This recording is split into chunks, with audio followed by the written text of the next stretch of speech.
you, colleagues. The next item of business is Stage 3 proceedings on the Budget Scotland Bill. In dealing with the amendments, members should have with them the bill as amended, the marshalled list and the grouping of amendments. If there is a division this afternoon, I will suspend proceedings for 5 minutes to call members to the chamber and allow other members to access the voting app. And I would just encourage any member who wishes to speak on any of the amendments to press their request to speak button as soon as I call the first group, which I do now. All the amendments are actually in one group on the Scottish Administration Allocation of Resources. Can I call Amendment 1 in the name of the Cabinet Secretary, grouped with Amendments 2, 3, 4, 5, 6 and 7. Cabinet Secretary Kate Forbes to move Amendment 1 and speak to all amendments in the group. Thank you, Presiding Officer. I will talk to all the amendments in this group. I'm pleased to advise that all 7 amendments I'm moving today relate to a successful cross-party approach reflecting agreements with both the Scottish Greens and the Scottish Liberal Democrats. Amendment 1 increases the overall cash authorisation for the Scottish Administration by £142 million, reflecting the respective portfolio amendments in this group. Amendment 2 increases the education and skills authorisation by £69.75 million of resource, comprising £49.75 million for the phased rollout of free school meals and £20 million for a pupil equity fund premium for next year. Amendment 3 increases the transport infrastructure and connectivity authorisation by £42.25 million. That's £17.25 million of resource and £25 million of capital, comprising £17.25 million of resource for additional funding to extend the concessionary fares scheme beyond the under-19s to the under-22s, £15 million of capital for active travel, £10 million of capital for energy efficiency. Amendment 4 increases the Environment, Climate Change and Land Reform authorisation by £10 million, capital for a nature restoration fund. Amendment 5 increases the Rural Economy and Tourism authorisation by £5 million of capital for agri-environment support. Amendment 6 increases the Economy, Fair Work and Culture authorisation by £15 million for skills and training, specifically in the North East. Amendment 7 increases the overall total amount of resources for the Scottish Administration by £142 million. That includes £102 million of resource and £40 million of capital, again reflecting the respective portfolio amendments in this group. Presiding Officer, I don't know if you want me to move Amendment 1 now or later. Now, if possible, Cabinet Secretary. Thank you. I don't believe any other member wishes to speak on these amendments. I think they're saving comments for the debate itself, so we'll go straight to the questions. The question, first of all, is that Amendment 1 be agreed to. Are we all agreed? Yes. We are agreed. Can I call Amendments 2, 3, 4, 5, 6 and 7 all in the name of the Cabinet Secretary and all previously debated? Can I invite the Cabinet Secretary to move amendments en bloc? Moved en bloc. Thank you very much. Does any member object if I put the questions en bloc? No. No one does. The question is that Amendments 2 to 7 are agreed. Are we all agreed? Yes. We are agreed. Thank you very much. Now, at this stage in proceedings, members will be aware that under standing orders, I have to decide whether or not, in my view, any provision of this bill relates to a protected subject matter. That is, whether it modifies the electoral system or franchise for Scottish parliamentary elections.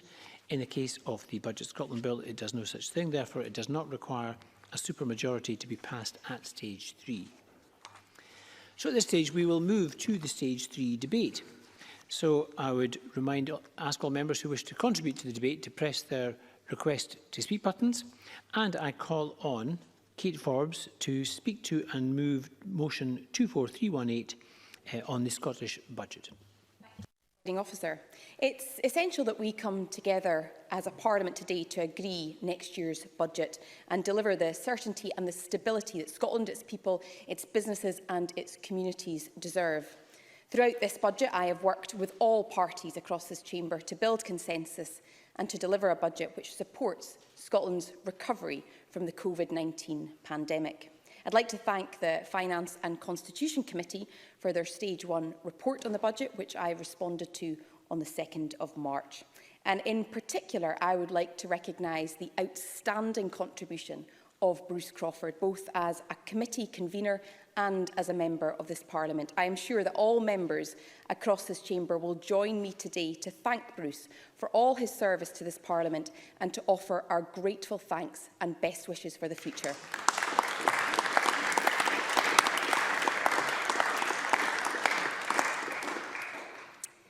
committee's report recognises that this budget has been published in a period of continued economic and fiscal uncertainty. In a year like no other, the passage of this budget bill will have a profound effect on our economy and our public services.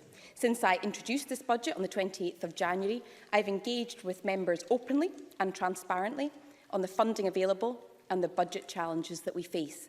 And I'd like to thank all parties for their constructive contributions to those discussions. I'm pleased that the Scottish Government has reached agreements with both the Scottish Green Party and the Scottish Liberal Democrats, which will secure the passage of this vital budget. In addition to delivering on the spending measures I've previously outlined to Parliament, as part of the agreement with the Scottish Greens, next year's budget will deliver an additional £49.7 million for the phased rollout of free school meals, including from July 2021, the provision of free school meal holiday support to all children and young people currently eligible for free school meals on the basis of low income, and by August 2022, the provision of universal free school meals for all children in primary schools. Further recognition of the remarkable contribution of public sector workers through this pandemic has also been agreed to, with revisions to the 2021-2022 public sector pay policy, and that will increase the cash underpin from £750 to £800 for those earning up to £25,000, matching the cash cap for high earners, and for those earning over £25,000 and up to £40,000, the pay rise will increase from originally 1% to 2%. I'm also committing to fund a greater extension to the concessionary travel scheme, ensuring free travel for those aged up to 21 beyond the previous plan to extend to under 19s. That will include 21-year-olds and costs an additional £17 million next year. We will work to deliver this as quickly as we can in the coming months, subject to the necessary legislative and operational processes, the continued impact of COVID and engagement with key delivery partners. To further help lower-income households, we will also make a targeted pandemic support payment of £130 to households in receipt of council tax reduction and two £100 payments for families with children who qualify for free school meals. That means that low-income families receiving reduced council tax bills and qualifying for free school meals will receive support payments worth £330. Presiding Officer, as part of my agreement with the Scottish Liberal Democrats, I have agreed that the Scottish Government will further support education recovery efforts for children and young people from disadvantaged backgrounds with a £20 million pupil equity fund premium next year. And in recognition of the twin impacts of the pandemic and the downturn in the oil and gas sector, I'll provide £15 million of financial support for retraining and reskilling to support the economic recovery in the north east of Scotland, based on the principles of a just transition. I'll also provide certainty to local government for next year's budget by baselining the £90 million provided this year to support a national council tax freeze. That is in addition to the earlier commitments I made to the Lib Dems by providing an additional £120 million for mental health services and £60 million for education recovery next year. Finally, in light of calls for a replacement to the Princess Alexandria Eye Pavilion in Edinburgh, we have asked NHS Lothian to carry out a review of its eye care services and to reconsider how they should be delivered. I can commit to working with the board to implement its recommendations and protect specialised eye services for the city and the wider region. Yes, I will. Sarah Bark. As we all understand that, having had several cross-party briefings, the issue is the Scottish Government also withdrew their £45 million for that building. So is the Scottish Government making a commitment to reinstate capital funding for a new eye pavilion in Edinburgh? Having just said that we have asked NHS Lothian to carry out a review and will work with them to implement the recommendations, obviously the process here is appropriate, and I have committed in terms of a funding perspective to protect specialised eye services, and I'm not going to preempt the outcome of that review and the recommendations. Presiding Officer, understandably, I have focused today on the efforts I've made to reach an agreement to secure passage of the budget bill. These changes are significant and they will help to secure our recovery from COVID-19, but they also build on the firm foundations of a budget that already delivers an £11.6 billion settlement for local government, which is fair and affordable, a settlement that will allow councils to freeze council tax for next year while still providing funding for vital day-to-day services. I will. Murdo Fraser. I'm very grateful to the Cabinet Secretary for giving way. As she's mentioned local government, COSLA have said this afternoon that the cost of them meeting the Scottish Government's pay policy for local government workers will be £300 million. What additional resource has she found to support local councils who are now facing that challenge? Cabinet Secretary. Well, the 2 points that I would make is that, firstly, Murdo Fraser knows that local government are the employers in this regard, and it would not be appropriate for the Scottish Government to interfere in those negotiations between trade unions, workforces and local government. But secondly, I've just outlined the settlement that we have provided to local government, which sees an over 3% increase in core settlement alongside additional funding to help with COVID pressures. That's £275 million additional announced on the 16th of February and £259 million for next year. So whilst we will keep all of this under review, and I've said regularly, and I will say it again, I don't necessarily think this is the last budget update for next year. There probably will be more in light of the uncertainties that we're living through, and therefore we'll be revisiting some of those elements over the coming months. Presiding Officer, it also allows for a record funding of £16 billion to our NHS, an increase of over £800 million to the core budget, funding that will support recovery, and that includes an investment in excess of £1.2 billion in mental health, underpinning our continued approach to improving mental health services, and 100% rates relief for retail, hospitality, leisure, aviation and the newspaper industry for the whole of next year, something that has been widely called for and vital to the sector, something which all parties in this chamber agreed to implement, and yet we do not see the same policy being implemented south of the border. Our budget will deliver the lowest poundage rate available anywhere in the UK, saving ratepayers over £120 million compared with previously published plans. We have a tax policy that delivers on our commitment to a fair and progressive tax system. We've got ambitious use of our new welfare powers so that we can help tackle child poverty, including significant investment in our game-changing Scottish Child Payment. We've got almost £1.9 billion for the Scottish Funding Council to fund our university and college sector, £1.3 billion for the Scottish Police Authority, including elimination of the deficit in the police budget, an investment of over £1.6 billion across bus and rail services, ensuring that we keep public transport open and supporting our recovery, and £1.1 billion of total investment in employability and skills support. Presiding Officer, on a final point of substance, I would like to acknowledge the Labour Party's focus on pay for social care workers during our budget discussions. Of course, our public sector pay policy continues our action to address low pay, with a further cash underpin and continuing adherence to the increased real living wage. And whilst the policy is not directly applicable to the social care workforce, it nonetheless sets a benchmark. I'm clear that social care workers should have fair levels of pay for all that they do, and equally clear that I will only promise what can be afforded. Yes, I've got time. Daniel Johnson. I'm grateful for the Cabinet Secretary giving me. Would she acknowledge that a 2% pay rise for a care worker just represents 20 pence per hour? Does she really think that's adequate compensation for the work they've been doing through the pandemic? Cabinet Secretary. Well, I don't think Daniel Johnson's characterisation captures the facts, and perhaps if I would come on to the facts now. I've been clear that social care workers should have fair levels of pay. With the limited and the non-recurring funding that has flowed from the UK budget, I've not been able to accede to Labour's position of an initial £12 per hour leading to £15 per hour. An immediate increase to £12 per hour would provide a 26% uplift in pay from the 2021-22 real living wage of £9.50 per hour at an estimated cost of around £470 million. Moving to £15 per hour equates to an increase of 58% and an annual salary of over £29,000 and would cost over £2 billion if the impact on the wider agenda for change workforce was taken into account.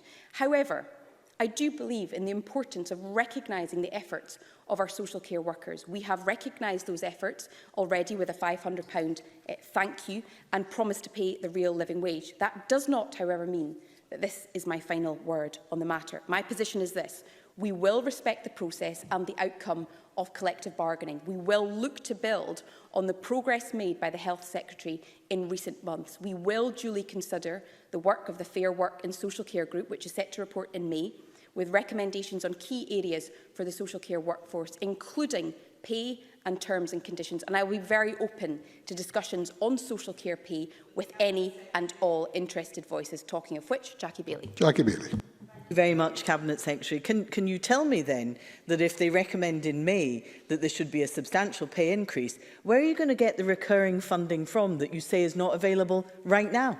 Kate Forbes. That is a challenge which I have to contend with. I have been open and transparent with all parties in terms of the funding available. There's been much talk about additional funding for the Scottish Government. That is non-recurring COVID consequential funding, which may not be guaranteed in future years. So I have committed here and now to implementing the outcome of collective bargaining, and it will be one of my headaches to figure out how you fund these things. But that is the nature of being in government. We have to ensure that what we commit to is affordable. So, Presiding Officer, the ground I have covered today demonstrates how this budget provides stability and certainty for taxpayers and delivers for our economy. These are truly unprecedented times that require an unprecedented response. This budget delivers that. And with cross-party support for it tonight, its passage will help to put Scotland on the road to recovery. Thank you. Thank you very much. I now call on Murdo Fraser. Thank you, Presiding Officer. Can I start by thanking the Finance Secretary for the constructive engagement we've had throughout the budget process. And whilst we were not in the end able to reach agreement, I think I should put on record my thanks to her for her willingness to discuss what were our very reasonable budget asks, even though I regret that in the end she was not able to meet them. And can I also join her in paying tribute as Deputy Convener of the Finance and Constitution Committee to my friend Bruce Crawford, who is making, I believe, his last speech in the Chamber this afternoon. Bruce has served as the convener of the committee for the last 5 years and has led it with grace and wisdom, as we would expect, which reflects his service to Parliament over many years, and I'm sure we wish him a very happy retirement in a few weeks' time. Now, Presiding Officer, when we had the Stage 1 debate on the budget some weeks ago, I reminded the Chamber that the budget before us would be the largest ever in the history of devolution. In revenue terms, it was up at that point 11% on the budget for the previous year, giving this Finance Secretary an unprecedented level of resource to allocate. And that is, of course, down to the broad shoulders of the British Government, supporting individuals, businesses and public services in Scotland at these times of unprecedented difficulty. And since we had that debate, even more money has been forthcoming. Following the announcements from the UK budget just last week, there is an extra £1.1 billion coming to the Scottish Government from the British Treasury. And we know that when she did her original budget allocations, the Finance Secretary had assumed a £500 million uplift, so that left her with even more cash than she was originally anticipating. And, Presiding Officer, that money is needed. It is needed to support those suffering from the consequences of COVID. It is needed to support the many businesses throughout the country who are currently struggling to survive thanks to COVID restrictions. And in every previous debate in this Chamber on finance, I have raised the need to support businesses who are struggling, and I make no apology for doing so again. Because we hear on, I will in a second, we continue to hear on a daily basis from those who are falling through the net of business support, and we do need to see a renewed focus on providing funding, particularly for those in the category who are not legally obliged to close, but have seen substantial falls in their trade as a result of restrictions elsewhere in the economy. I'll give way to Mr Mason. John Mason.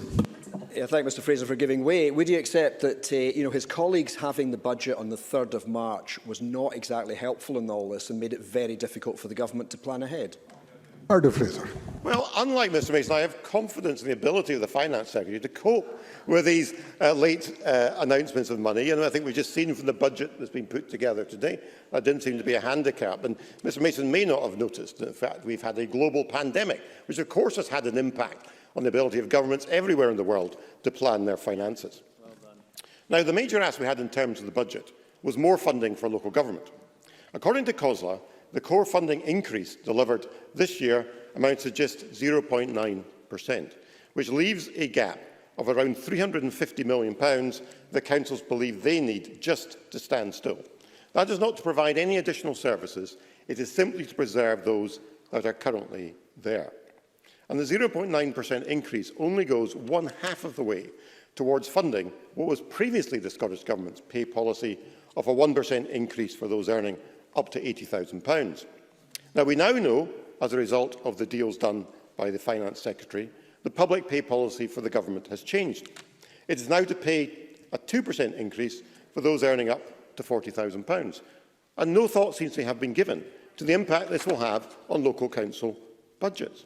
Because if they are to match this pay policy for local government workers, as local government workers will expect, they will wonder where this money is going to come from. COSLA have estimated that this change in pay policy will cost them £300 million in the coming year.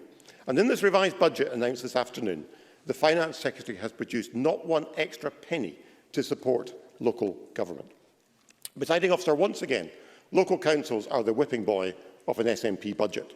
While the Scottish Government's budget is increasing by an unprecedented amount, local councils are seeing their resources squeezed and local services will have to be cut as a result. The Scottish Conservatives want to see fair funding for councils, and this budget does not deliver that.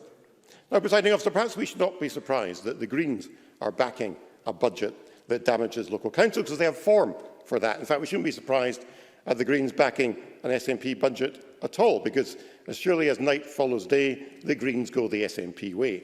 But I am disappointed in the Liberal Democrats, because I thought they'd have more sense than to be voting for an SNP budget that is damaging local councils in a second. And I look forward to Willie Rennie explaining to the Conservative voters of North East Fife why he's voting for an SNP budget that's going to damage local services. But as I mentioned him, I'll give way. Willie Rennie. I thank Murdo Fraser for allowing me to intervene. It's the difference between me and him, not that when the Finance Secretary comes forward with policies that we argued for, that we feel duty-bound to back those proposals. But when he comes forward with proposals that she backs, he doesn't vote for it, like the business rates relief of 100%. Is he not being a little bit disingenuous? Murdo Fraser. Well, I look forward to Mr Reddy deploying that argument on the doorsteps in North East Fife to all my Conservative friends, and we'll see how he gets on in the next few weeks. But, Presiding Officer, it was good to see some progress being made on the introduction of free school meals for all primary pupils, although being done over 2 years when it should have been introduced over one. Again, this was a key budget ask of ours, not being delivered. Now, I raised at the Finance Committee yesterday the issue of LBTT. The Finance Secretary is insisting that the threshold for LBTT payments, which was temporarily raised to £250,000, must return to £145,000 next month, despite the fact that the Chancellor has extended an uplift for the equivalent tax in England, as indeed has the Government in Wales, and the block grant adjustment would provide additional resources for the Scottish Government to extend this tax cut if it wanted to do so. So house purchasers in Scotland will be hit from April with a higher tax bill. And yet, as we know, revenue from LBTT in the period from September amounted to £39 million more than was generated in the same period last year. So actually reducing the tax burden delivered a higher revenue, perhaps an illustration of the Laffer curve that Mr McKee is always so glad for me to explain to him. Now, so I hope even now the Finance Secretary can think again about this issue. And she might find herself, she might find she's actually depriving, no thank you, she might find she's actually depriving herself of tax revenue, and actually by extending the increase in the threshold, she might actually take in more tax, as we've demonstrated over the last few months. No thank you, I missed in my last minute. Presiding Officer, for the reasons I've outlined, this is not a budget we can support. Despite unprecedented resources at its disposal, coming from the British Government, the SNP have not delivered on key policies to improve Scotland for all its residents. And in particular, it will once again damage local council services, because councils will be struggling to balance their budgets while this Scottish Government sits on piles of cash. For all these reasons, we would oppose the budget at decision time tonight. Thank you. Thank you very much. I now call on Daniel Johnson. Thank you, Presiding Officer. And can I begin by adding my tribute to Bruce Crawford? Now, I have to admit that my tenure and his on the Finance Committee is going to overlap, albeit very briefly. But nonetheless, I would recognise the contribution that he has made to Parliament. I think he's a parliamentarian that has, I think, widespread admiration right across this chamber. So I wish him well with his retirement. We must ensure that we recover and rebuild from this pandemic. That is the imperative for this budget and how it should be judged. The budget lines it prioritises will determine whether we have the capacity to undo the damage done. Additional funds spent on the right things will ensure we build resilience as we learn to cope with the virus. Spent on the wrong things, it will mean we will continue to struggle and fail to cope with the virus as it continues to linger.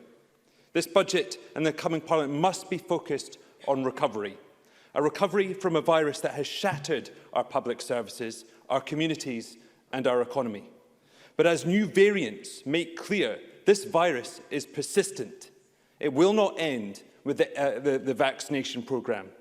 The vaccination programme will merely stabilise and give us an ability to cope with the virus. So in this context, we must be focused not just on recovery, but also on building resilience.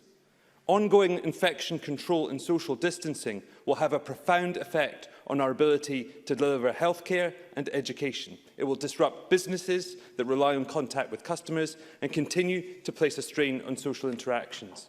So therefore, we need strategic measures and bold steps to build and secure that recovery and resilience. We need to move beyond the week-to-week measures necessitated by crisis and learn to cope. On these benches, we are clear that improving the pay of social care workers would have been such a move. Currently, the median pay for social care workers is around £10 per hour across the UK. The critical and vital work that they do, caring for the most vulnerable in our society, has been undervalued and underpaid for far too long. The pandemic has simply underlined and magnified this. That is why Labour has made the call for social care workers to gain an immediate increase of £12 per hour, with a plan to implement £15 per hour, to recognise their work and build a care system that is skilled and is effective and is resilient. Now, I'm only a week into my post as Finance Spokesperson for Scottish Labour, so I'd like to thank the Cabinet Secretary for already having a number of meetings with me in the previous days. And our priority going into this budget was to correct a key structural failing exposed by this pandemic, that inadequate pay. And I know the Cabinet Secretary agrees with that sentiment. And I know she agrees that these workers have been at the forefront of the response. And I know she accepts that good social care is a preventative spend that can save money and remove pressure on our health service. Because ensuring vulnerable people are healthy at home is better for everyone than fighting to treat and get them well again in hospital. She knows these things, but the government has made different choices. Make no mistake, increasing pay for social care workers would be a financial challenge. I accept that. But the Cabinet Secretary has the financial headroom to deliver it. As confirmed at Finance Committee yesterday, the budget has an additional £1.3 billion of recurring funds within it. But other things have been seemingly prioritised. The recent UK budget delivered another £1.2 billion, albeit in non-recurring funds, but those have been allocated to other things. And there has been over £1 billion in COVID money carried over from the previous financial year, prioritised for other issues. The direct cost across public, voluntary and private sectors would be around £480 million. A large sum, but in the context of these additional funds, one that is not unrealistic nor undeliverable. £480 million to transform the pay of such critical workers and such a critical service. £480 million as compared to the £100 million that the deal the Green Party secured, that amounts to merely 1% above inflation, does not necessarily carry through to NHS workers, nor local authority workers, and bluntly, social care workers deserve more than the 20p per hour this budget seems to imply that they're worth. There are, of course, elements of the budget I commend and I welcome. The commitment to £45 million to replace the iPavilion in Edinburgh. I will welcome it, but clearly we need to see the detail, and I'm worried by the caveated words from the Cabinet Secretary in response to Sarah Boyack. Waiting times concerning before COVID are now at very serious level. This budget needs to step up so that we no longer need to make the choice between treating the virus and treating cancer. Money to reduce class sizes and extend free school meals is of course welcome, but £60 million against the £1 billion spent every year on schools will struggle to counteract the gaps in our children's knowledge. And we are yet to see the progress on free school meals promised by previous budgets before we can rush to welcome this latest announcement. Local government has carried the burden of much of the economic response to COVID, yet despite the sums promised in this budget, there remains a COVID funding gap estimated to be £518 million on top of the real terms cuts local government has experienced since 2013 of £937 million. Our economy is shattered. The simple fact is that many consumer-facing businesses will struggle to survive. Despite pledges, guidance remains unclear. Funds remain slow in being delivered to the businesses that need them. I've heard first-hand from B&B owners in my constituency having to cash in their pensions because they've been declined their applications to the discretionary fund. And despite Scottish Government promises, and many funds remain underclaimed, this budget should have been about spending better as well as spending more. These are the choices made by the government, the priorities supported by the Greens and Lib Dems. These concessions certainly improve the budget, and that's why we voted for those amendments. But I fear they are not the bold strategic steps needed to transform social care, nor deliver the recovery and resilience that is required. For these reasons, Scottish Labour cannot support this budget at decision time this evening. That is not something I state with pleasure or relish. The pandemic means no one wants the squabbling over the budget that old politics would expect. But I also strongly feel challenging times requires opposition parties to challenge the government. The budget will undoubtedly pass this evening, but I would ask those that are supporting it whether the budget meets that challenge of building recovery and resilience. And I sincerely hope that this budget has not held money back for electoral gimmicks or flourishes for the SNP in the coming election. If it has, we will look at what is being spent and how that measures up to what could have been paid for in terms of that additional pay to social care workers, pay that they deserve. Care workers will most certainly be comparing their packets to the budget and see if their true worth is being valued. Thank you. Thank you very much. I now call on Willie Rennie. I think Daniel Johnson was right with one of the things that he did say, which was that no one wants to see squabbling in the times of a global pandemic. And it's our quiet work, I have to say, that secured a reprioritisation of £300 million towards mental health support, education bounce back, economy and jobs, support for the North East in terms of just transition and also the environment.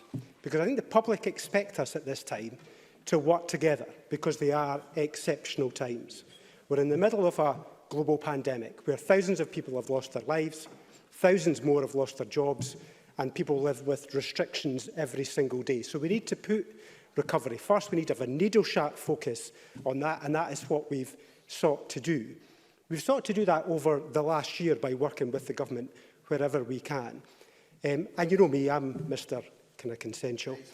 The only thing it makes me doubt is when Jackie Bailey silently looks across the chamber and gives me that scolding look that I know so many others have felt recently as well. But we have tried to make a difference in this budget. Of course, it's not perfect, but we're pleased, and in fact, we're proud that we've increased the mental health budget by £1.2 million to £1.2 billion, that we've got some steps in the right direction on the iPavilion, and we'll be watching closely on that. £60 million plus the £20 million for the Pupil Equity Fund premium for the bounce back in education, the £5 million for the agri-environment schemes. We were pleased that the Finance Secretary accepted the Conservative proposals about the 100% business relief on rates. We thought that was a step in the right direction. Also on B&B and self-catering support, which again is a step in the right direction. The money for councils for next year, the £90 million that will make sure that we protect services in future years and make sure we don't have massive council tax increases. All these things are good, and I think the next one, which I'm particularly pleased, and I might call it the Mike Rumbles Fund, which would be the North East Support Fund for Skills and Retraining, which will help with the just transition from oil and gas. another important set of proposals. So all of these things are things that we argued for. And another thing I would agree with Daniel Johnson on is around social care workers and their pay. We do need to make a change. We can't just simply accept superficial changes to create a national care service. We can't just change the name and expect everything to be resolved. We do need to pay them more. And I think the last year has shown that the social care sector in this country is just not robust and strong enough. The high turnover of staff in the social care sector alone should tell us that we need to make substantial changes. So we do need to all work together on this, to re-engineer the budget in a substantial way to make sure we can pay these people more. They sacrificed their own lives over the last year. And I think we need to make a difference in the next Parliament to make sure that we can get a decent rate of pay for them. I want to thank the Finance Secretary for her cooperative approach with this. She's no nonsense. She likes to be straight and honest and upfront with the things that she is proposing. And I appreciated that approach from her. I think as a result, we've got a better budget. We've avoided the squabbling. We've got it going through. We've got money into people's pockets when they need it. And the last thing they would have wanted from this Parliament is for us to continue to argue while people struggle in their daily lives. So £300 million extra for priorities that Liberal Democrats have set out, that's something that we can support. Thank you. Thank you very much. And I now call on Patrick Harvey. Thank you, Convener. And can I also thank the Cabinet Secretary for engagement in the budget process, welcome Daniel Johnson to his portfolio. I think it's his first finance debate in that role, so welcome. And oh, go on, one last tribute to Bruce Crawford, our outgoing finance convener. I think we're all going to miss Bruce. He's managed to achieve a collegiate atmosphere on the committee, despite some of my occasional efforts to amend all those committee reports. But my favourite memory will be the look of joy on his face when I shared with him a bottle of Glasgow Megadeth hot sauce. So if this is going to be his final speech, let him use this opportunity to spice up the debate a little bit. Don't hold back, convener. The Scottish Greens went into this budget process wanting to put forward three key priorities. First, we wanted to recognise that the Scottish Government's pay policy, as published, needed to go further. We wanted to make sure that we recognise the economic impact on some of the most vulnerable households in Scotland and try to support household incomes for those people. And we wanted to sow the seeds for a green recovery. Well, I think we've managed to achieve a significant package on each of those key priorities. On green recovery, we not only see investment increasing into active travel, energy efficiency, agri-environment and more, but it also connects to policies like the expansion of free bus travel, which will be an immediate benefit to those who gain access to it, those aged 21 and under, not just 19-year-olds and unders. They will get that practical and financial benefit, but it will also, as we continue to expand that policy, help to normalise public transport in Scotland and continue the shift that we need to see away from car use and into public transport. On the free school meals issues, we never thought that the Scottish Government needed to wait until the next election, even though it's only in a couple of months' time, to make promises then and then leave the next Parliament to decide what to do. We thought it should have been done now, and I'm pleased that we now have a clear timetable for rolling out free school meals on a universal basis at primary level, and Greens will continue to advocate for further progress there. And the pandemic support payments to households in receipt of council tax reduction and those whose children currently qualify for free school meals will make a significant difference, and anti-poverty organisations have been welcoming this as well. It's not just that universal access to those payments, it's also making sure that they're targeted at those households who need them the most. This will make a difference to those who've suffered most severely from the economic impact of the pandemic. On public sector pay, we were very clear that we wanted a solution that would go further for those at the lowest end of the income scale.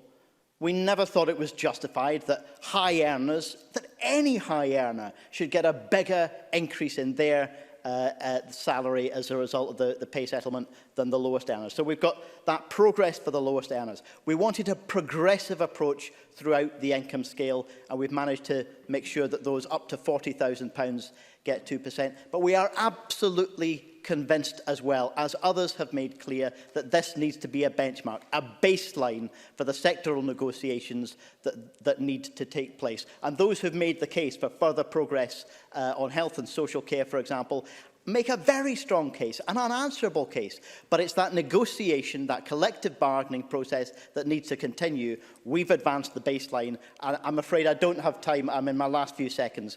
We've advanced the baseline and will continue to make progress. The last point I want to say in the last few seconds, Presiding Officer, is that in the next session, we are going to face very, very deep questions that will require cross-party consensus, regardless of the parliamentary arithmetic. We're going to have to think deeply about the entire tax base that Scotland has. We're going to have to make decisions that will have lasting repercussions, and they have to be decisions that lead us toward a more equal and more sustainable society. Those are challenges which the next Parliament is going to have to grapple with and make decisions on the basis of some degree of consensus, regardless of the parliamentary arithmetic. Thank you very much. We now move to the open debate. We will begin with Bruce Crawford, to be followed by Annie Wells. I need hardly mention that this is Mr Crawford's final. Thank you very much, Deputy Presiding Officer. Presiding Officer, I'll begin my speech today with a contribution to the budget for 21-22. However, as this will be my last contribution to debate here at Holyrood, I'd also like the opportunity to take some time for some thank yous, as well as make some remarks reflecting on my time here as a member of this Parliament of Scotland. On the budget, can I begin by congratulating Kate Forbes, the Finance Secretary, for putting together a well-constructed budget for recovery from the COVID-19 pandemic. You know, Kate Forbes entered into the challenge of her post in the most difficult of circumstances, but she's acquitted herself with great aplomb and grown into a Finance Secretary with very real stature. When I compare the approach of the budget of Kate Forbes and the Scottish Government to that of the main opposition and the shape of the Conservatives, the contrast really could not be starker. Simply bears belief that despite the fact that we are now only 3 weeks away from a new budget year and in the midst of the greatest crisis since the Second World War, that the Tories cannot bring themselves to vote for a budget at this time. Consider the Conservatives their stance of opposition for opposition's sake throughout this Parliament, because of their dislike of the SNP will come to be their electoral undoing. Presiding Officer, in my final speech, there are some things I must say. I've frankly been extremely disappointed by some of the commentary I've seen, particularly on social media, where MSP colleagues have made spiteful and sometimes nasty comments about fellow MSPs. Many on the receiving end have been my friends for decades, and I can tell you I find such comments hurtful and distressing. I genuinely hoped that the pandemic would usher in a kinder and more considered type of politics. And I can only hope that after the coming election that the reset button can be pressed and that a greater degree of respect can be found in much the same way as Patrick was suggesting between MSPs and the political parties to enable the job of politics to be done in a way that the citizens of Scotland expect of their elected representatives. Now, some of my friends here at Holyrood will be aware I seriously considered standing down at the last election, and my good friend John Swinney persuaded me not to.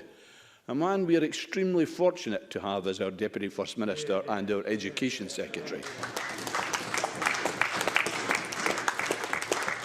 But on reflection, and despite the very challenging circumstances of the pandemic, I'm glad I made the decision to continue for a further parliamentary session. Well, these are certainly not the circumstances that any of us would have chosen for the last year at Holyrood. I'm pleased to have been able to utilise my experience as an elected representative of 33 years, firstly as a councillor and then as an MSP, to help provide assistance and support to a great many individuals, businesses and organisations in the Stirling constituency who needed my help over the last 12 months. Presiding Officer, there are so many people whom I like to say thank you to. Firstly, a huge thank you to the many wonderful constituents who I've been in contact with over the years. Thank you too to the amazing staff from my constituency office who've supported me marvellously for 2 decades. Thank you to officials and staff here at Holyrood, who've always shown me the greatest of respect and provided me with the support whenever it was required. Thank you for the comradeship shown by many MSP colleagues around the Chamber. Thank you to the officials and members of the Scottish Government for their commitment and effort on behalf of the people of Scotland. In concluding, let me give particular thanks and mention to the First Minister, Nicola Sturgeon, and a person who's been my personal friend for over 20 years. You know, no other First Minister in history has had to endure the pressures she's had to be subjected to while holding this office. Her leadership during the pandemic has been truly outstanding, and I want to publicly and sincerely thank her for all the sacrifices she's made on behalf of the nation. Presiding Officer, reflecting on my time as MSP, first let me begin with that wonderful opening day of this Parliament in 1999. The reconvening of Scotland's Parliament after a period of more than 300 years is a memory I will cherish forevermore. So too I'll cherish the memory of winning the Stirling constituency and being part of the first ever SNP government. And as a result, being in a position to do my bit to ensure the minority government stayed the course and delivered for the people of Scotland. And it's been an honour and the privilege of my life to be a member of this Parliament and the member for Stirling constituency, as well as to serve in government and be a convener of a number of parliamentary committees, but in particular the convener of the Finance and Constitution Committee over this session. Presiding Officer, for me, it's always been about service, improving the lot of the people of Scotland and ultimately people of this nation taking full responsibility for their own destiny. And with these comments, I'll sign off with my final contribution to debate here at Holyrood by wishing everyone all the very best. I sincerely hope all of you and your families have a safe and peaceful future as is possible. Presiding Officer.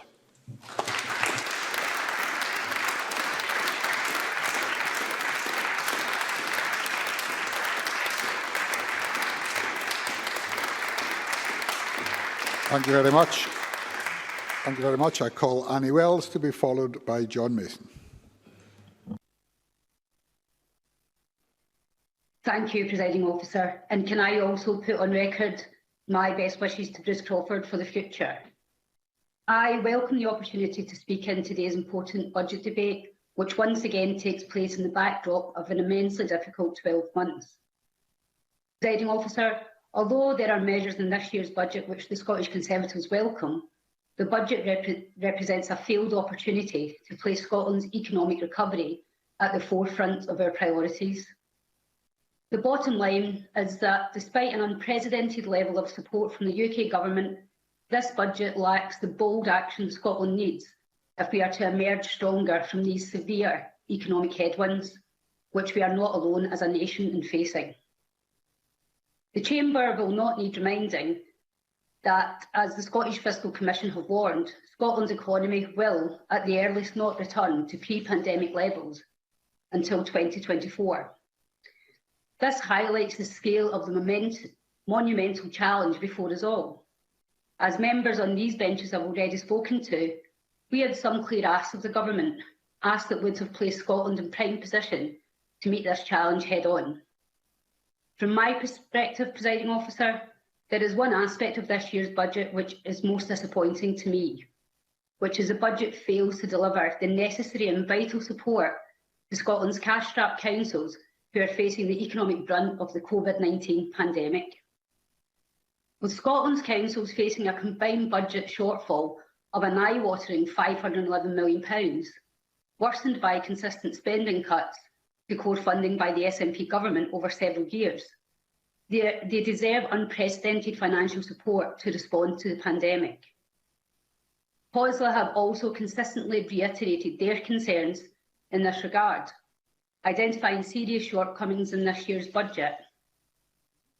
It is grossly unfair that, as the Scottish Government's own budget is going to dramatically increase because of support from the UK Government, the core funding increase to local government will amount to less than 1%. The persistent underfunding of Scotland's local councils by this government is simply no longer acceptable.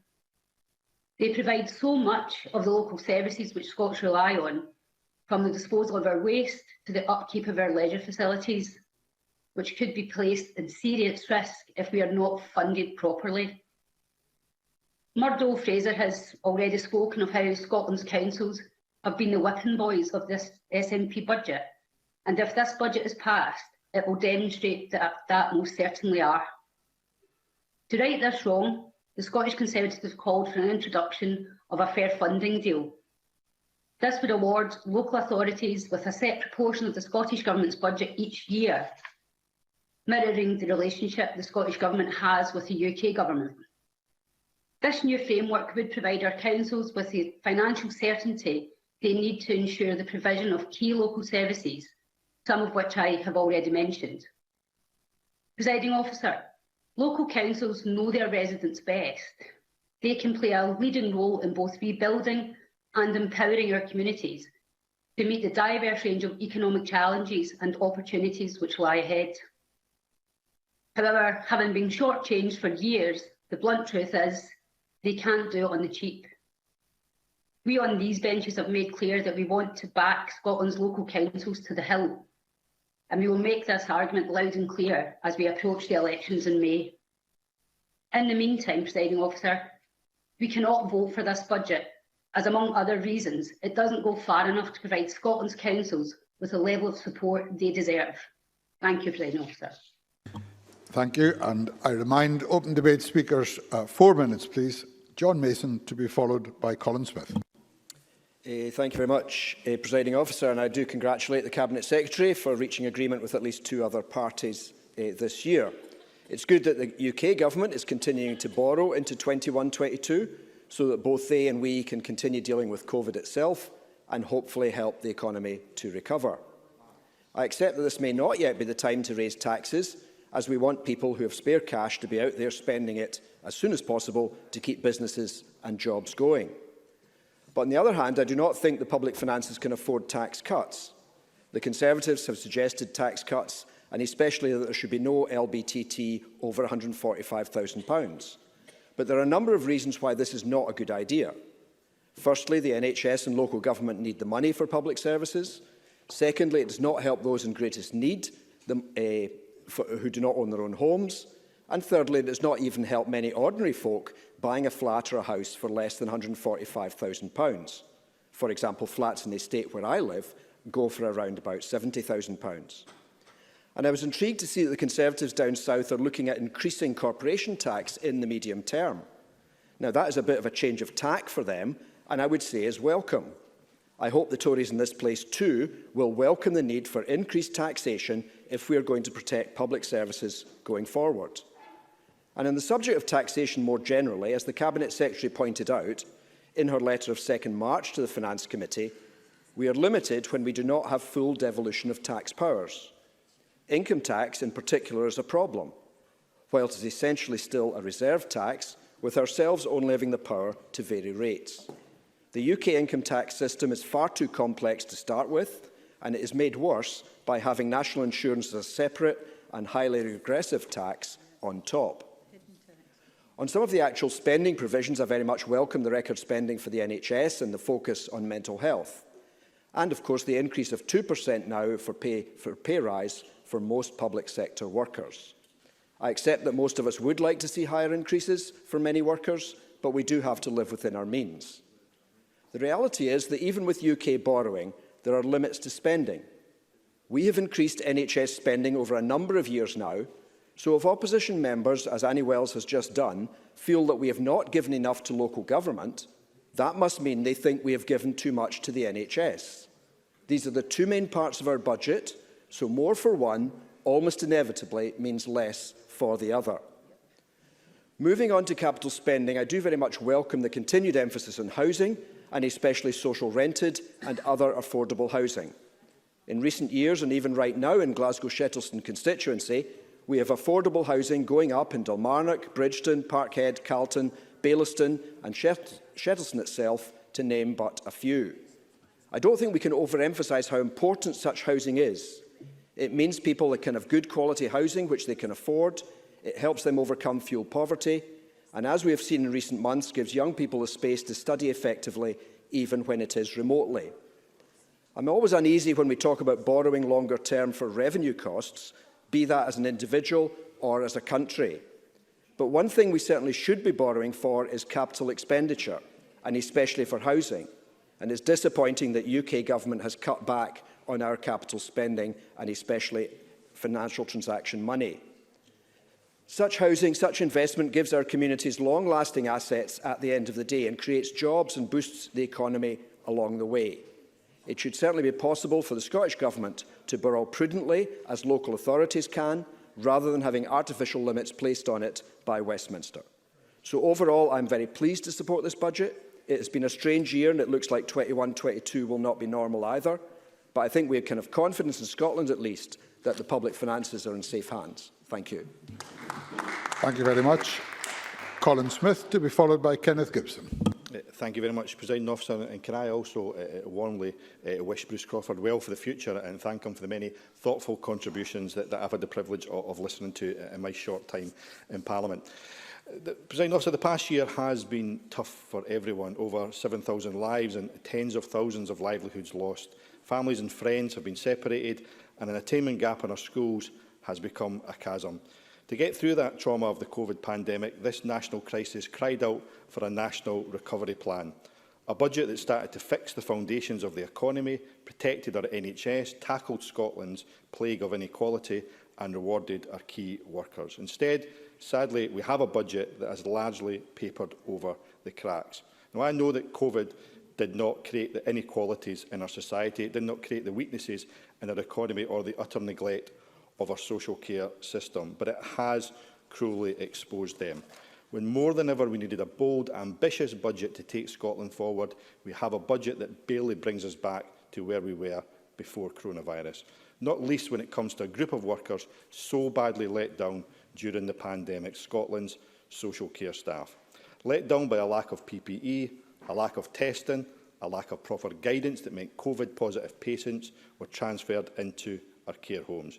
Yet those workers looked after our loved ones as if they were their own, often caring for them in their final moments as COVID took its terrible toll in our care homes. And they did so in return for wages that, frankly, we should be ashamed of. We're all quick to clap for those care workers during the first lockdown, but it's not a praise they need, it's a raise in their wages. That's why during this budget process, Labour didn't make unreasonable demands, but we gave her back into the calls by the GMB union for £15 per hour for our care staff. We didn't demand it overnight, but we asked for a first step of £12 per hour in this budget, entirely affordable from just a fraction of the extra funds the government has received since it published its draft budget. Although there is much more we would have liked to have seen in the budget improved, we made it clear that we would back this budget if the government agreed to a fair day's pay for a fair day's work for our social carers. But they have failed to do so. The Cabinet Secretary said she recognised that Labour engaged in good faith to seek a better deal for our care workers. But what we want her to recognise, though, is those care workers themselves. They were there when we needed them most. It's a shame that today the Cabinet Secretary hasn't been there when they need her. And sadly, promises of Jam tomorrow just do not go far enough. This was a chance for this Parliament to come together, to unite, to stand with our carers. It was a test of how serious we are about being genuinely building back better. But when it came to social care, this Parliament has failed that test. But Scotland's social care workers can be rest assured of one thing. Labour are on your side and will continue to stand with you until we get that better pay deal that you deserve. In the short time I have, Presiding Officer, I do want to also touch on the fact that it is important to look on this budget in the context of the previous four in this Parliament.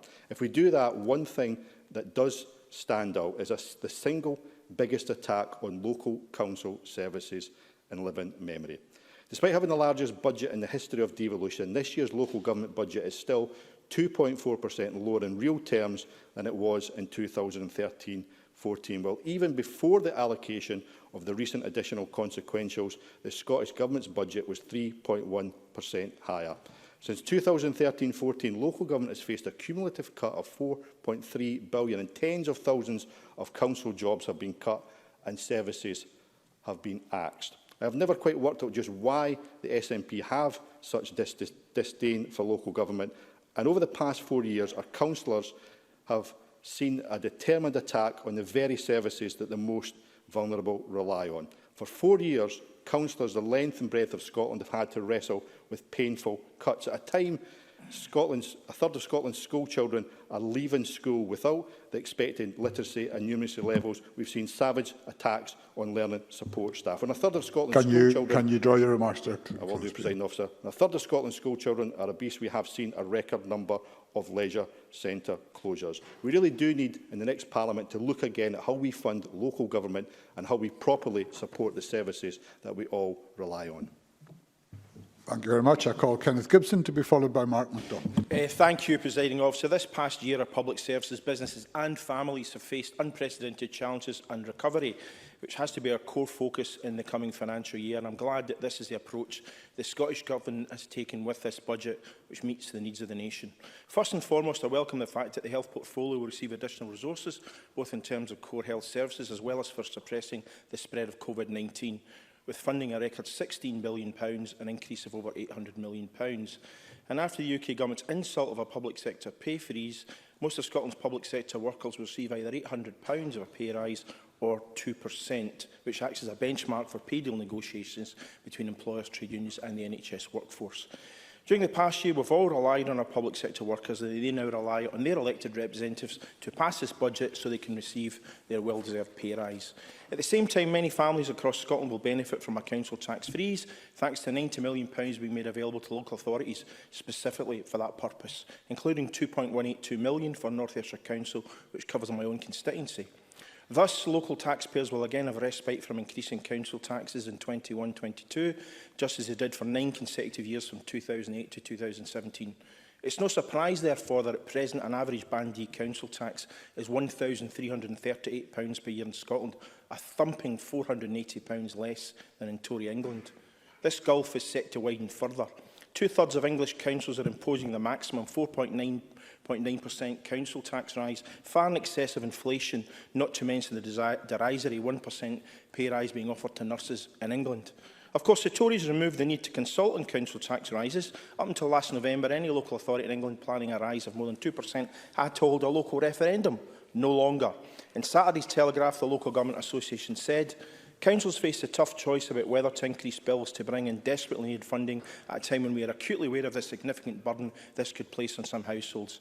As I've recounted in detail many times over the years in budget debates, the Tories have eviscerated English council budgets. So for the Tories in this chamber, utterly beholden to their bosses in London, to come here today and pretend to be the defenders of local government in Scotland is an insult to the intelligence of every Scottish voter. To make it the fig leaf behind which they oppose this budget, which they would never support under any circumstances, stretches the credibility of even the most gullible. The Tories should just be honest and say it's an SNP budget, so we won't support it. The council tax freeze is only one part of this budget, which also introduces free school meals for all primary pupils and a £100 million programme of one-off pandemic support payments to help relieve the significant financial stress of families across Scotland. And housing was another Tory gripe, yet in the 4 years to 2020, the SNP government built more than 9 times more social rented homes per head of population in Scotland than England. And under this government, 4,314 new homes have been built in North Ayrshire, including 496 council and 1,022 housing association homes. Funding for North Ayrshire Council to build homes amounts to £67.916 million over the last 5 years alone. And I'm delighted that ferry service resources will increase from £255.1 to £287.6 million, an increase of almost 13%, invaluable to my island constituents. Motorway and trunk road expenditure by more than 10%, from £748.9 to £825.9 million, while rail expenditure will rise by over 4% to £1.3149 billion. Labour. I recall 2009 when Labour set out a list of demands for the Scottish Government. Our Finance Secretary met them all, yet Labour still voted against. In panic at impending electoral defeat, it had no budget been approved a week later. They felt themselves forced to vote for the exact same budget. So it's time for Labour to get behind this budget too and not ask for what they know cannot be delivered without significant increases in taxes or the switching of resources from other portfolios, neither of which they have identified.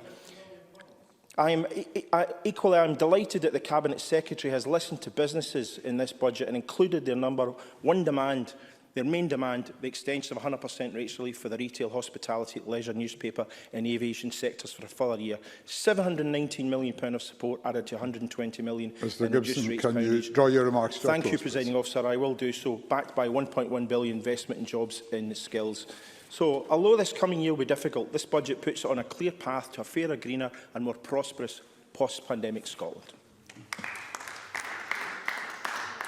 Thank you. I now call Mark MacDonald to be followed by Bob Doris. This is also Mark MacDonald's final speech, so I'll be a little more generous in the allocation of time than to the last two speakers. Mark MacDonald. Thank you, Presiding Officer. On the off chance that I lose track and forget to do so, can I just say, having served under Bruce Crawford in the last session of Parliament on the Devolution and Further Powers Committee, which you also served on, he is somebody who I regard as one of the statesmen of Scottish politics, and I think he will be remembered as the best presiding officer this Parliament never had. And I wish him well for his retirement. And not to denigrate your role in the chair, presiding officer, but as you also prepared to step down, can I say that having worked alongside you in the north east of Scotland across a range of issues, while we have seldom agreed, we have always disagreed respectfully, and I also wish you well as you step down from Parliament at the end of this session.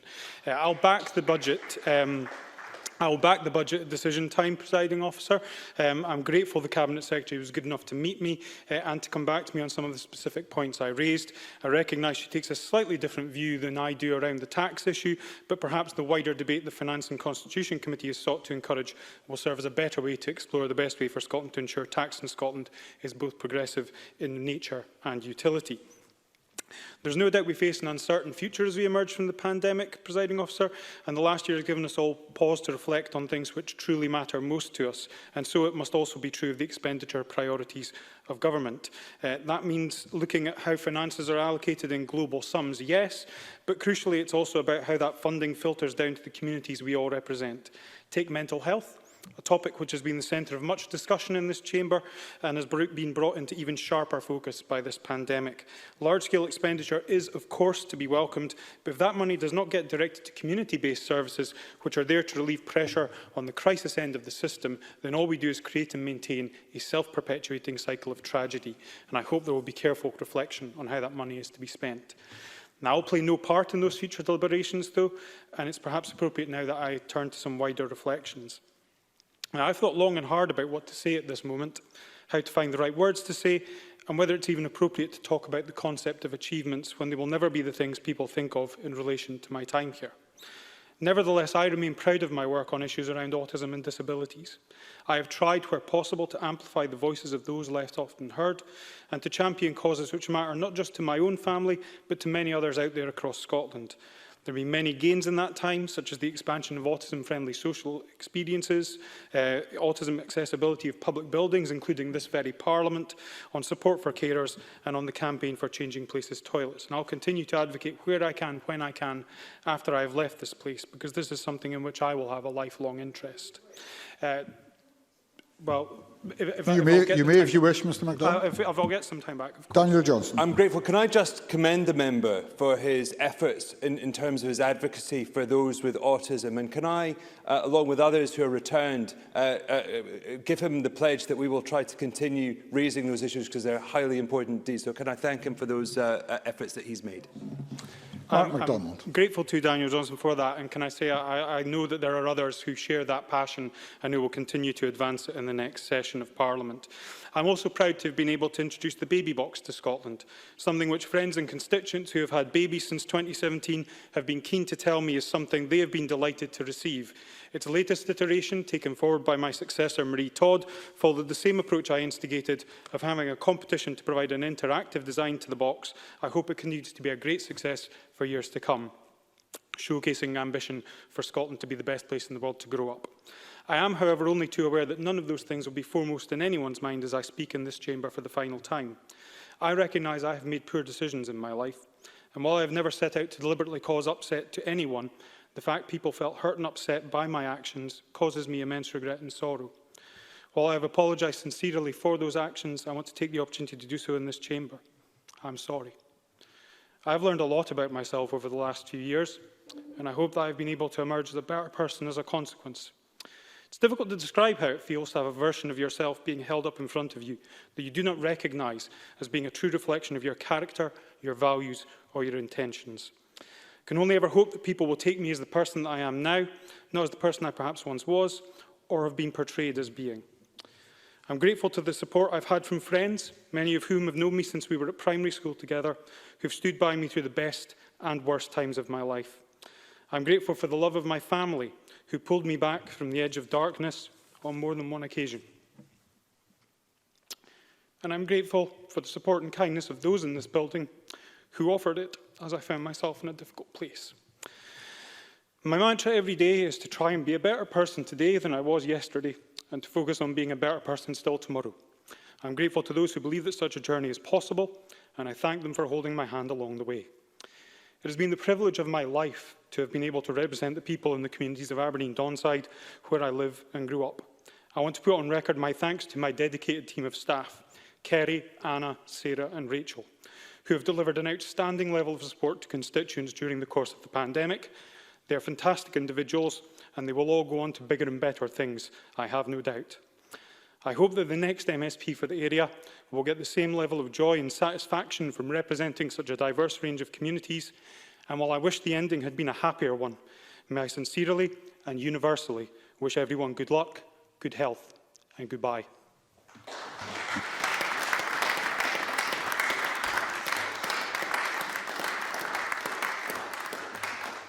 Thank you very much. I now call Bob Doris, who will be the final open debate speaker. Thank you very much, Presiding Officer. And before I get to the substantive contribution in my speech, can I put on record the support Mark MacDonald has given to the two cross-party groups that I chair, really important ones in palliative care and in rare, undiagnosed and genetic conditions in this Parliament.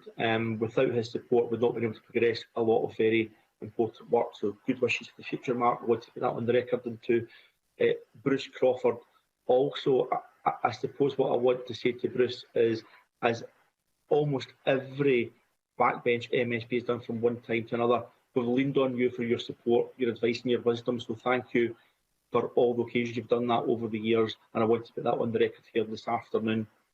Also, of course, I'm here to speak about the Stage 3 budget bill, and I'll be supporting this bill today. It's proposed by the Scottish Government, but it's shaped by Parliament. Changes to the budget were always likely, but the scope of them were always going to be uncertain, given the wholly unsatisfactory way the UK Government has progressed its own budgetary provisions, completely out of sync with Scotland's budget process. Scotland's draft budget bill was published on the 20th of January, and the Scottish Government are partially flying blind in relation to the sources that they would be able to deploy. But of course, they did move swiftly to allocate additional money for both the current financial year and into the next financial year, the budget we're looking at here this evening, when ballot consequences of £1.1 billion were announced by the UK Government on the 15th of February.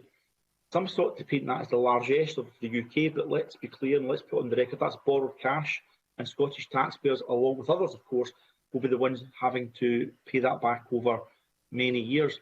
That said, I welcome the use of those funds, with the Scottish Government providing an additional £275 million to councils for COVID pressures, additional £50 million for further and higher education. It increases from £50 million to £90 million to help councils introduce mitigations in schools because of COVID, and an initial £25 million to help tackle poverty and inequality. And we've also seen the leverage of additional investment for the budget before us today also. For instance, £120 million into mental health, as we've heard, bringing that up to £1.2 billion, and additional £100 million for low-income households. I also welcome the budget deal with the Greens. Again, this had to wait for last week's UK budget and for unallocated consequentials to be agreed. Much of this spend has allowed us to go further and quicker in areas where we agree. I therefore welcome the extension of free bus travel to all those 21 and under, and agreeing a timetable for our joint commitment to delivering free universal school meals up to primary 7 on a phased basis by August 2022. However, I want to mention some of the other agreed commitments to supporting those most in need. This includes £130 for households receiving council tax reduction and 2 payments of £100 to families of children qualifying for free school meals. As convener of this Parliament's Social Security Committee, our committee has wrestled with how best to get money into the pockets of those most in need more generally, particularly during the COVID-19 pandemic. I support the payments announced. I warmly welcome them. However, in the new Parliament, we will of course want to take stock of how best we support low-income households going forward. This Parliament must always do everything we can. Now, the Scottish social security system is not there simply to mitigate the impact of a flawed UK welfare system, but whether it's the benefit freeze, the bedroom tax or the rate clause or other provisions that are wholly unsatisfactory. But we must also use the powers that we have in this place to help those most in need. And other provisions within this budget also do that. So provisions that supports the Best Start grant and Best Start goods, Carers Allowance Supplement, Young Carers Grant and the Job Start grant, to mention just a few, and of course the game-changing Scottish Child Payment. Those are all levers by which we can choose to get money quickly to households that are struggling. This budget supports all of these things. Of course, if we had all the levers in this place, we could do more, but that's a debate for another day, Presiding Officer. What I would say is that irrespective of the powers that sit in this place, we must always ensure we use them to help those most in need. In finishing, I have sought to focus on the use of social security powers and the related budget commitments today during my contribution, and that's deliberate, because this budget will increasingly have to be scrutinised very, very carefully, including the budgets that underpin our agreed priorities as a Parliament. In this budget, it increases by 7.1% this evening, and it will reach £4 billion for the first time. And we'll also have to look to see that the fiscal framework can support that. Mr Doris, you will have to draw your remarks to a close. Presiding Officer, let me finish off by just saying, as I started, this budget was shaped by Parliament, and I hope Parliament will support this budget this evening. Thank you very much. We now move to closing speeches, and I call Jackie Bailey. 5 minutes, please. Thank you very much, Presiding Officer. And can I start by paying tribute to Bruce Crawford and indeed to all those retiring from Parliament. I've served with Bruce, I think, twice on the Finance Committee. I came back for more. But of course, I remember his skill as the SNP business manager. And indeed, sometimes I thought he was far too skillful for his own good and indeed for our good. So we will indeed miss him and all the others too. Scottish Labour engaged with the Cabinet Secretary in good faith during the budget process, and I said at stage one that although there is much in the budget that we would like to see improved, if the government accepted our proposal of rewarding social care workers and giving them the respect that they deserve, then we would vote for their budget. Nothing could be more straightforward or more clear. So it is with huge disappointment that the SNP have set their face against rewarding our social care staff. We clapped for them. We clapped for them and our healthcare staff every week. They rightly deserve our praise, but they also deserve a raise. These are the people who look after some of the most vulnerable people in our community. These are the people who during the pandemic faced death on a daily basis, putting themselves and their families at risk. These are the people who coped without adequate PPE, a lack of guidance, and the routine discharge of COVID-positive patients from hospital to their care homes. It is therefore simply unacceptable that we should be asking people to do those jobs on poverty pay.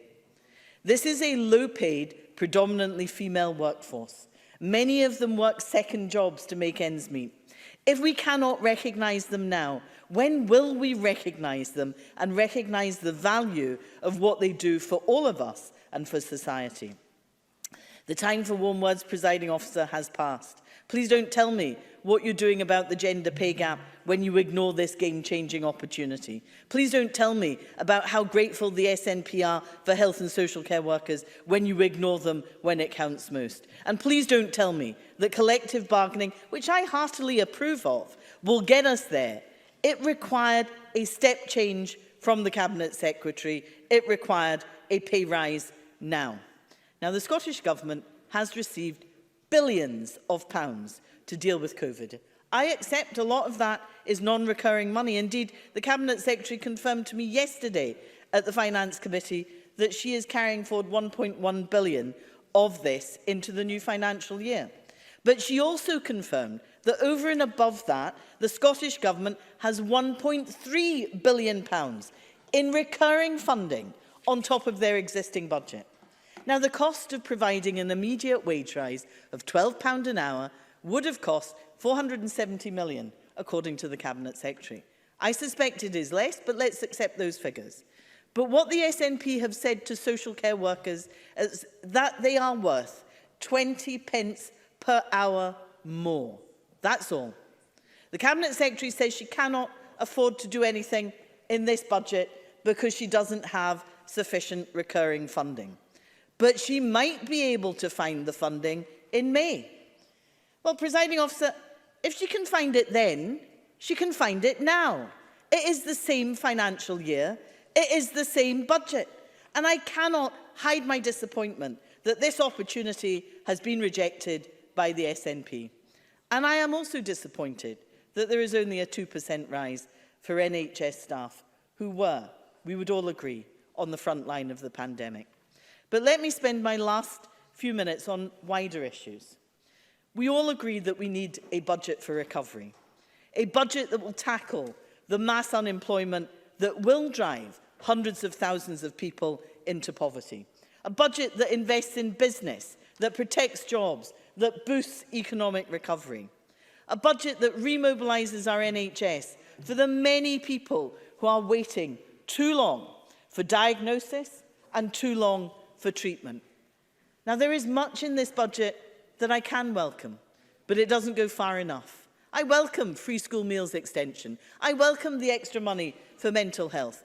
But, you know, in England and Wales, they spend 11% of their health budget on mental health, but in Scotland, it's only 8% of the health budget. Despite the announcements, very little has changed. The coronavirus crisis might have exposed the deep inequalities in our society, but it did not create them. The truth is, when the pandemic hit, Scotland's economy was struggling. We need a bolder, more ambitious budget that builds the foundations for a better, more prosperous future. This budget doesn't take us far enough down that road. Thank you very much. And I now call Maurice Golden. 7 minutes. Thank you, Presiding Officer. I'd first of all like to, like many others, pay tribute to Bruce Crawford. As Murdo Fraser said, he spoke with grace and wisdom, but I was trying to think something I could reasonably add. And one anecdote was we once had breakfast together at the Holyrood Hotel, where he kept asking me about Murray and about agriculture. And it was only when he asked me about refereeing I realised that he thought I was Douglas Ross. So, nevertheless, I had to correct him eventually. I also really felt moved by a heartfelt speech from Mark MacDonald, and Mark and I were at university together, and we didn't get on particularly well then, and probably don't do now, but I was moved by his contribution, and I think that people should be treated fairly, and there's always an opportunity for redemption. In terms of the matters at hand today, I recognise Willie Rennie's concession on mental health in the budget, but joining forces with the SNP and Greens is perhaps a big price to pay, but as he says, he is Mr. Consensual. I'd like to congratulate the Cabinet Secretary on securing her budget, and as I said in the debate a fortnight ago, there are many positives to welcome in this budget. The extra funding for the NHS, we are all pleased to see that.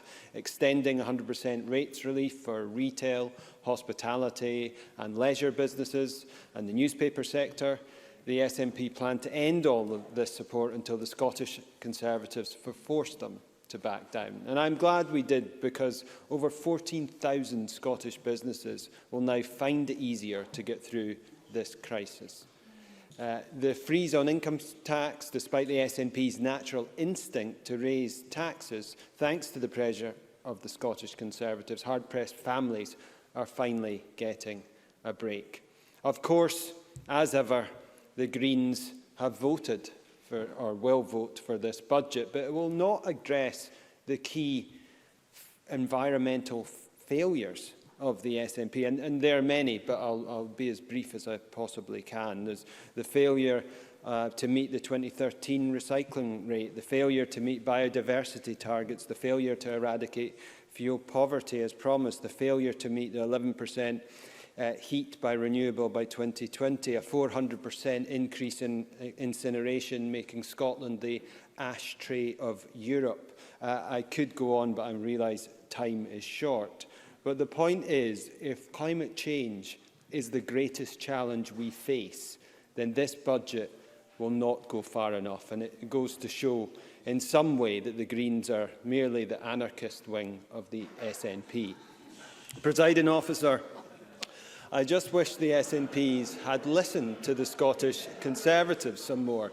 Deliver a roadmap to recovery in the short term for opening up businesses, but also in the long term on low-carbon projects such as the electric arc furnace or a plastics recycling plant. As the Cabinet Secretary will be aware, when she assisted in announcing the ban on plastic straws, currently only 2% of plastics collected for recycling in Scotland is actually recycled here in Scotland. That's 98% that is not for the benefit of the Green Party. Or the Swedish-style Job Security Council we propose to match up those who need work with new opportunities, or procurement reform we suggested to favour local businesses, protect jobs and retain wealth in our communities. Deputy Presiding Officer, all sensible measures to help start and sustain the recovery, but we see no sign of them. Instead, we have a budget that doesn't go far enough, despite our very reasonable requests. Councils face a £500 million black hole because of the pandemic, but the SNP voted against Scottish Conservative plans to guarantee them a proportion of the government's budget instead of the SNP's offer. A point well made by Murdo Fraser, who made it clear that services will be under severe pressure. Annie Wells described the councils as the whipping boys. The housing budget has been slashed by £148 million. Innovation and industry is down £66 million. Rail infrastructure has been cut by £33 million, and I could go on. Do these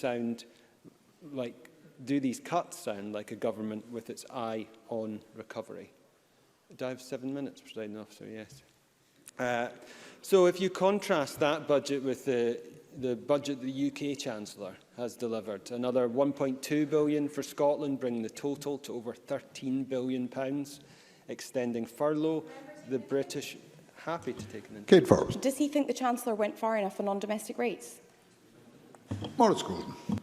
I think that if I would, within the Scottish Parliament, I'm delighted that Kate Forbes listened to the Scottish Conservatives on non-domestic rates by extending it by 100%. And I'm very confident that if we had more Scottish Conservatives in Westminster standing up for Scotland, then we would have a far stronger, better push for constituency here in Scotland. But sadly, as according to Pete Wishart, the longest-serving MP in Scotland, the contribution of SNPs, MPs in a generation has been 2 amendments to a finance bill asking for more information. Hardly something for Scotland to be proud of. But we're delighted to have extended furlough, the British Government scheme that has protected 1 million Scottish jobs, or the millions of pounds in low-carbon projects in the North East and the North Sea transition deal, kicking off green efforts on recovery.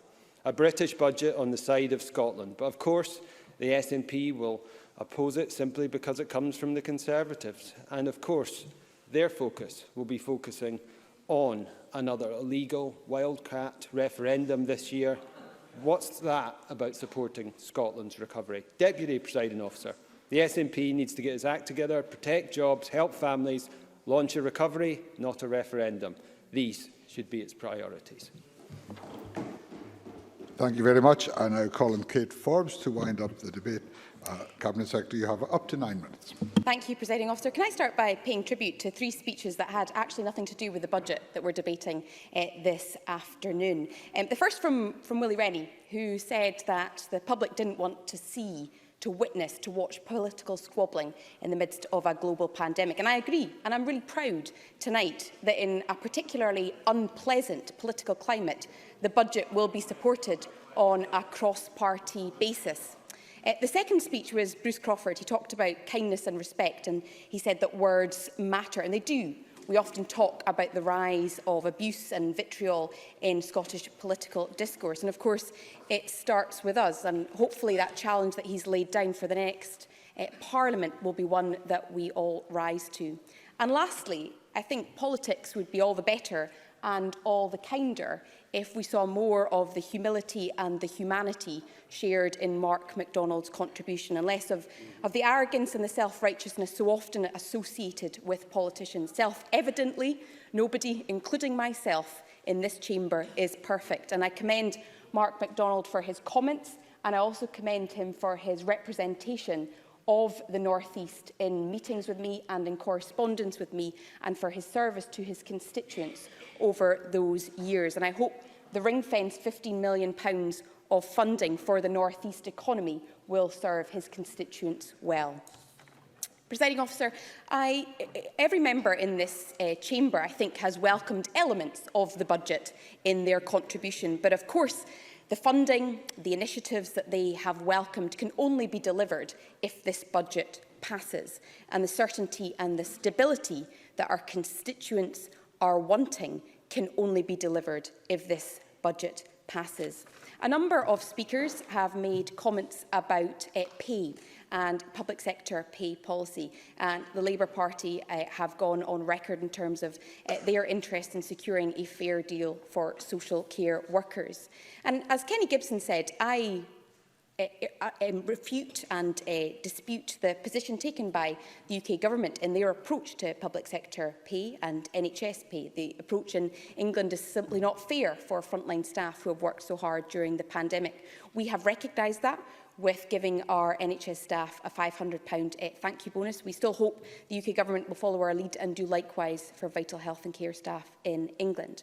We have already given a 1%, backdated to December, uplift as a floor in NHS pay negotiations. We're negotiating with staff representatives, including unions, on going further to deliver a fair pay deal. Clearly, the wider public sector pay policy, which has been amended today, does not apply directly to NHS staff, as their pay is negotiated separately. It does, though, indicate that we are taking a different approach here in Scotland, with a guaranteed pay rise of at least 3.2% for those earning less than £25,000 and 2% for those up to £40,000. And our pay policy not only reflects the huge contribution that public sector workers have made in tackling the pandemic, but does so in a progressive way, prioritising pay rises for lower earners. Presiding Officer, the Tories themselves welcomed a number of initiatives. They called for non-domestic rates being extended. We delivered it. They called for free school meals to be extended and expanded. We've delivered. They called for additional funding for local government, and I delivered that on the 16th of February. But they can call for everything and anything they want, but the people of Scotland will see them tonight voting against all the initiatives that they called for and all the representations that they made on behalf of Scottish businesses, Scottish families and Scottish taxpayers. They talk about the broad shoulders of the union while seeming to forget that people in Scotland happen to pay taxes to UK Government coffers as well. And the UK Government has engineered our reliance on them by denying us and depriving us of very basic fiscal powers that would allow us to borrow, like every other normal government around the world, to deal with the pandemic.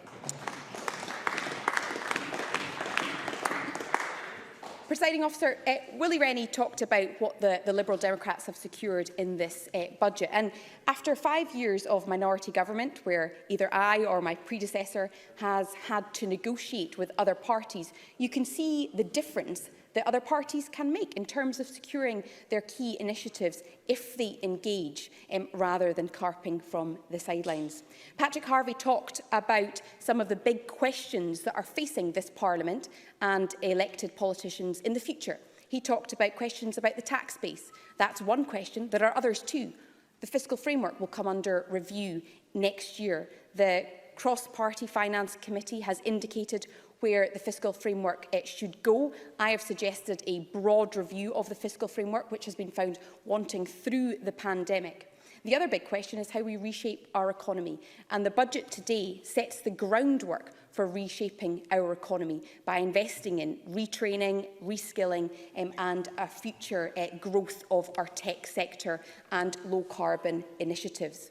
John Mason talked about the need to use our funding wisely. He talked about having to live within our means. And of course, for the Scottish Government, we do have to balance our budget. I am sure all of us could write lists of priorities of things that we want to do and in additional funding that we want to secure. That is all true. But as John Mason says, that within a balanced budget, to increase funding in one area, for example, local government, would require an honest and transparent discussion about where that funding is coming from. And if it is to increase funding to local government, which is a perfectly reasonable request to make, then it has to be accepted that that funding will need to come from elsewhere. You cannot ask for increases in every funding, in every budget line, without agreeing where it is going to come from. One of the comments that didn't get as much attention today was the need for capital infrastructure, the need for additional investment in our infrastructure. And we have seen significant increases in capital investment, not just over the next year, but indeed over the next 5 years, to provide that certainty and to inject confidence in our economy. That is, of course, despite a 5% cut to the Scottish Government's capital budget, which wasn't reversed at the most recent UK budget. Instead, what we saw was some strange and unpublished approach to levelling up, where it seems that certain seats in Scotland got more in the way of levelling up funding, or at least the commitment to more in the way of levelling up funding than elsewhere. And the challenge facing the Welsh Government, the Northern Irish Executive and indeed ourselves is if the UK Government cuts our capital budget and then decides themselves how to spend it purely to put a Union Jack on it, then I think the people of Scotland will have serious questions around their priorities. Presiding Officer, I reiterate my appreciation of the cross-party discussions that we've had around this budget, the constructive nature of them. And this is a budget that ultimately delivers for the nation. It delivers for the business community, it delivers for households, and it delivers for our public services. It's a budget that deals with the issues of today, but also sets the groundwork for recovery. It will help create and protect jobs, support a sustainable recovery and respond to the pandemic, whilst delivering the certainty that businesses and people need. And with that in mind, I urge all members to support this budget today, and I commend it to the Chamber. Thank you very much. That concludes the debate on the Budget Scotland No. 5 bill, and we will move on in a moment to the next item of business.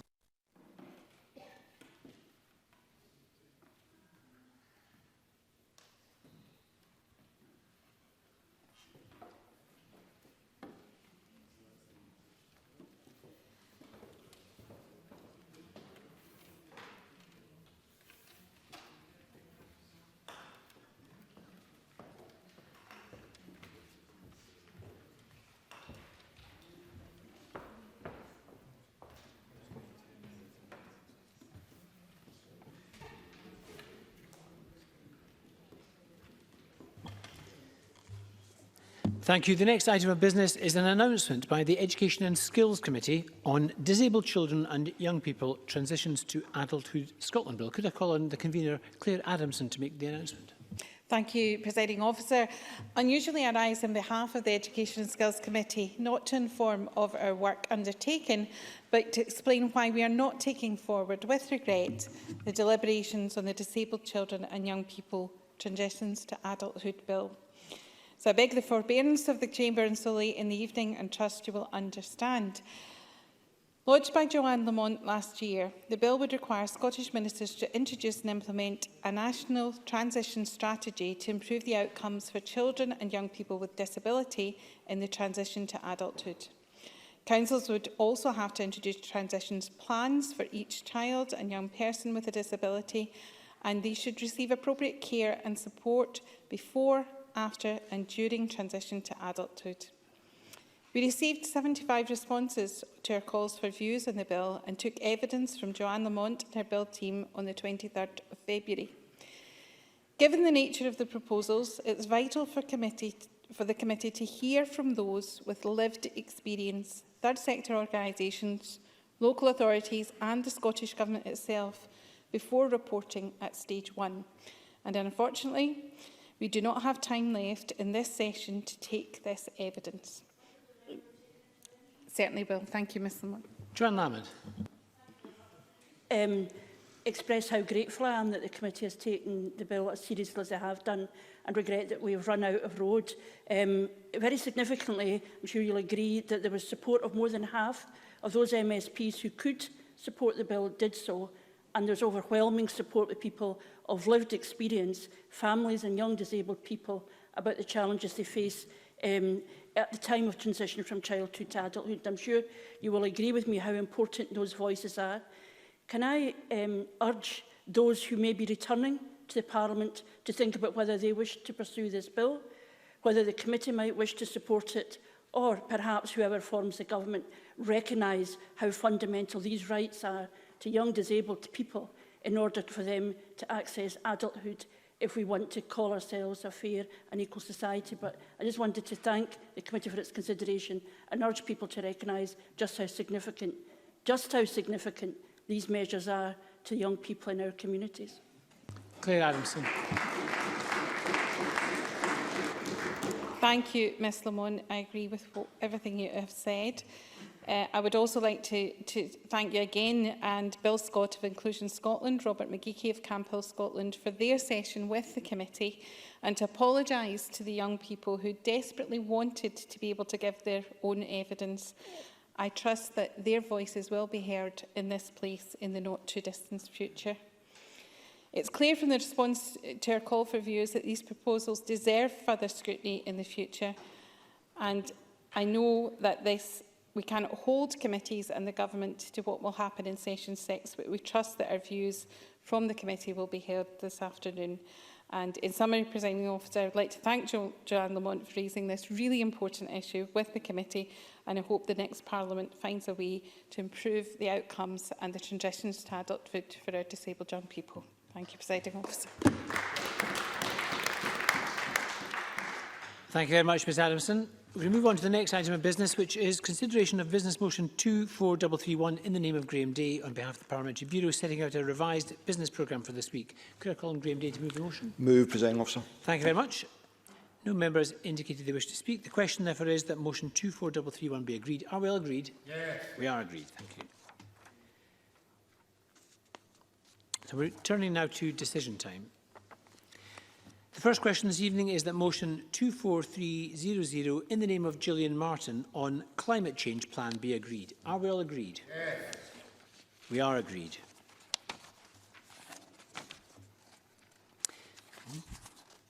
The next question is that motion 24318 in the name of Kate Forbes on the Budget Scotland No. 5 bill at stage 3 be agreed. Now, because this is an Act of Parliament, we're going to have to suspend for a few moments to allow members both in the chamber and online to access the voting app. So Parliament is suspended for a few moments. Yes, say yes. Holly says yes.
Thank you, colleagues. We are now back in session. So the question is that motion 243... The question is that motion 24318, in the name of Kate Forbes, on the Budget Scotland Bill at stage 3 be agreed. Members may press their voting buttons now. This will be a 1-minute division. 1-minute division on the budget.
That vote is now closed.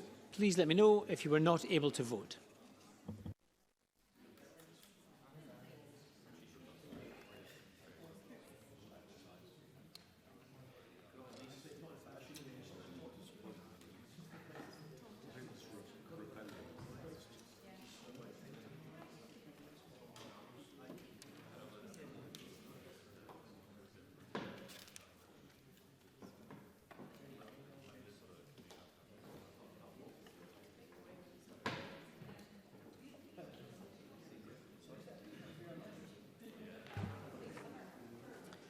The result of the vote on motion 24318 in the name of Kate Forbes is yes 70, no 53. There were no abstentions. The motion is agreed and the Budget Scotland Bill is passed.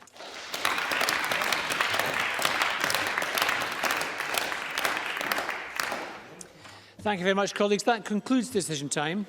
We're going to move on shortly to a members' business debate in the name of Beatrice Wishart. We'll just take a few moments' pause before we do. I would urge members who do need to move to other business just to wear their masks, follow the one-way system and keep 2 metres distance throughout the campus. Thank you.